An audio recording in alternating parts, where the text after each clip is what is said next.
Ce que j'ai fait, il fallait le faire. On ne pouvait pas continuer comme ça, on ne peut pas faire autrement. Et si on ne le faisait pas, c'était pas durable, on n'allait pas pouvoir tenir longtemps. Donc je suis fier de l'avoir fait, je pense qu'il fallait le faire. Maintenant, il y a plein de pays qui sont d'accord pour passer un accord, y compris la Chine, qui pour le moment ne sait pas encore en quels termes. Le président Xi que je connais bien est quelqu'un qui prend le temps de réfléchir. Ils ne le savent pas encore, mais je sais qu'ils veulent passer un deal avec nous. Le marché est un peu volatile, donc là maintenant, le marché des obligations va de nouveau très bien. Mais j'ai vu hier que les gens étaient un peu tendus, ça commençait à s'agiter. Je pense que, vous voyez, c'est le jour de la libération aujourd'hui aux États-Unis. C'est le jour où nous sommes libérés des accords commerciaux abominables dans lesquels nous étions pris. Alors, en parole, c'est encore assez doux. En fait, c'est beaucoup moins doux. C'est ce chiffre, 145% de droits de douane supplémentaires. C'est-à-dire, on est passé, je crois que c'était parti à 34, 54. 54.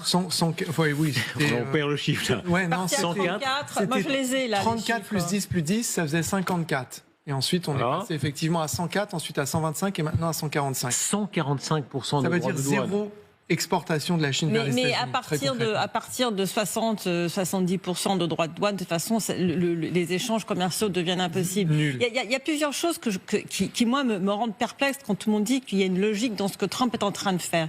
Il annonce depuis plusieurs jours, haut et fort, que c'est la grande libération des États-Unis, que les travailleurs américains... Nous parlons de la Chine, là. C'est face à face contre la Chine. Oui, face à face contre la Chine.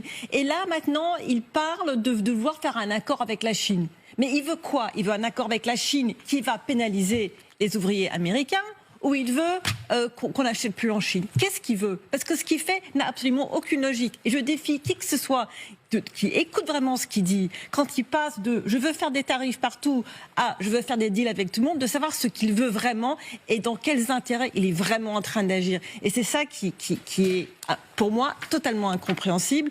Deuxième chose par rapport à la Chine, je crois qu'il veut vraiment un découplage avec la Chine. Le reste du monde, il va essayer de s'arranger. La Chine, je crois que là, il veut briser l'emprise des Chinois sur l'économie américaine. Parce que cette emprise, elle est réelle. Est-ce qu'il y a là une escalade qui, de toute manière, continuera? Cette idée, beaucoup défendent ça, que seule une guerre, tôt ou tard, ou en tout cas un affrontement très violent, résoudra l'affrontement. C'est pas possible que ces deux puissances restent à ce point, disons, de rivalité. On a plein de précédents dans l'histoire, avant la Première Guerre mondiale, avant la Deuxième Guerre mondiale, la crise des années 30, de moments dépressionnaires et économiquement difficiles et de rivalités non résolues sur le plan économique qui finissent par muter en affrontements militaires au sens conventionnel. La Chine cédera-t-elle économiquement d'abord? Parlons d'économie. Écoutez la réponse des Chinois aujourd'hui.